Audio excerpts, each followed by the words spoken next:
So this is something that I wanted to talk about because I feel like I couldn't find a lot of information on it. And then you really don't know until you go through it either when it comes to these BBLs. And that's smoking before and after your surgery. So, if y'all know me, you know I'm a smoker. I'm a medical marijuana advocate. I'm a recreational marijuana advocate. All of that good stuff. I have my medical marijuana license in the state of Florida, so I do legally get my medication. But aside from that, you know, a lot of ladies smoke, and before surgery they do recommend that you stop smoking for like 30 days before, 20 days before type thing. But a lot of, you know, us, we just can't we're not gonna stop smoking. So no, I did not stop smoking before surgery. I smoked the day before my surgery, because remember, I'm waiting to see if I can even go for my blood test. Like, I'm stressed out, all this coronavirus stuff, you know. It was a lot going on, and I just couldn't stop smoking like that. I'm gonna be real with you, you know. I did worry about it. I'm not gonna say I didn't worry about it, but I'm alive. And even some people were telling me that if you do smoke, you know, smoking, the cannabinoids, the THC, even CBD, helps you to heal faster. So now let's move on to after surgery. As you know, I'm 10 days. Well, if you don't know, I'm 10 days post-op today. Right now, you know what I'm saying? And I do want to talk about kind of the effects that I feel with smoking after surgery. I smoked probably 2 days after surgery, and I did keep it at a minimum. Early. So even kind of getting off track, just if you can think about it like this, like, I don't smoke a lot. I can make one blunt last all day. Before my boyfriend moved back in town, so you gonna blame your nigga? I smoke out of blunts. I really smoked out of pipes. I was like a pipe and bong type of girl. But, you know, when you get around other people, roll it up, you smoke. How you gonna blame everybody else? I'm just trying to keep it real with you guys. So I don't always do that now. But even before surgery, when it was like 2 months before I started to dial back a little bit, I would only hit it like, you know, not as many times as I usually would.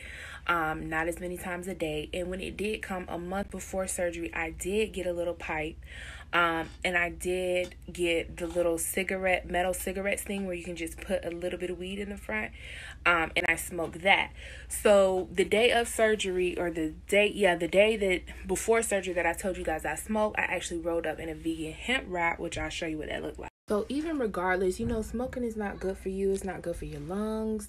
Your lungs are pink like the trees, and smoking in general is not good. Marijuana is good, but there are other forms, and I do have this THC oil. Now, what I'm going to tell you about this is straight from the dispensary. Is THC oil, indica oil.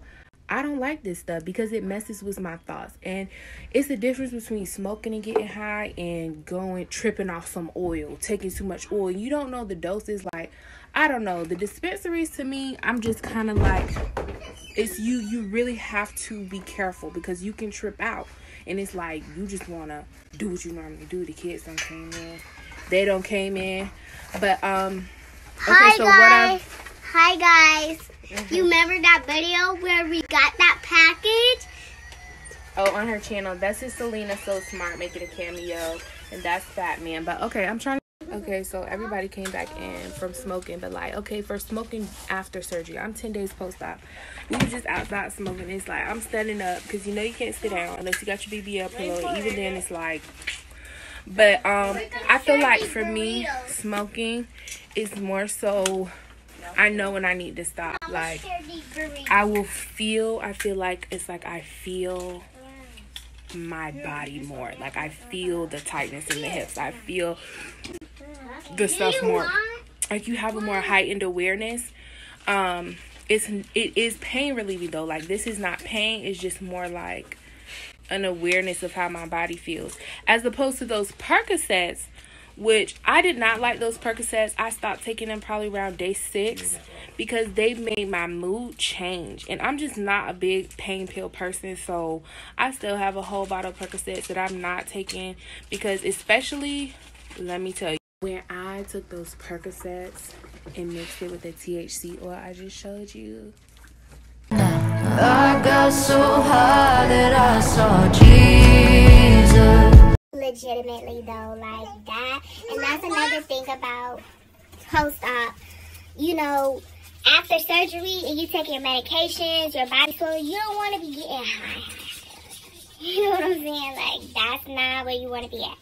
So I just feel like that's like now at day 10, I can like really smoke, but I can't smoke for too long because it's like my body starts to feel tense. And I do feel that I have the urgency to want to stretch, which is a good thing. Like, I was hitting some yoga poses in here. Like, I was really stretching because I was able to, because the pain was subsided, but I still felt the stiffness. Maybe that has to do with the fact that smoking is bad, that it causes stiffness. But drinking is one thing I'm not going to do because they say that makes me swell up, and I'm not interested in that at all. At all. So yeah, that's one thing to be aware of. When taking medications and smoking, that's like mixing, and that's like, and I did not like that day. Like, my mind was kind of like on a different level, but my body, I started to worry. Like, my heart started beating fast. I was tripping. I was tripping, y'all, like, really. But now it's just like I smoke and I don't take none of that no more. I take Tylenol. It's like when the kids come back in, it's like, you know how you can't really even be yourself anymore. But I love the kids. I love y'all kids. But yeah. See, like, I feel like when I smoke, I could do a lot more. I did try some CBD gummies. I don't know if they work. They did work. You know, when you do THC, CBD, be like, But, and this video is really for smokers. So if you're not a smoker, you know, just tune out. Do what you do. Take your Percocets. And do you. But I do feel like if you are a smoker, like, and you're used to smoking, like, you're going to appreciate this information. I also feel like when you get further along and you're not so swollen and like so, that's when you really can kick it up. And it does make me feel like I'm less afraid of my own body when I smoke. Like, when you're sober and you're kind of sore and you're moving around too much, it's like you kind of don't even want to move too much. But when you know, are elevated, it's kind of like, you know, you're not afraid to move. You feel like, okay, this is my body. Like, let me twist and turn a little bit more, but don't do too much. But that's what I like about it. I'm more prone to, like, self-massage and, like, just be more aware of my body. That's my experience with, like, smoking and having surgery, BBL. If you have any questions, just comment below and I'll answer for you. Look forward to more videos in 10 days post-op. Waist getting smaller every day. Buttons also feel like are getting smaller. But what you gonna do? Except for round 2.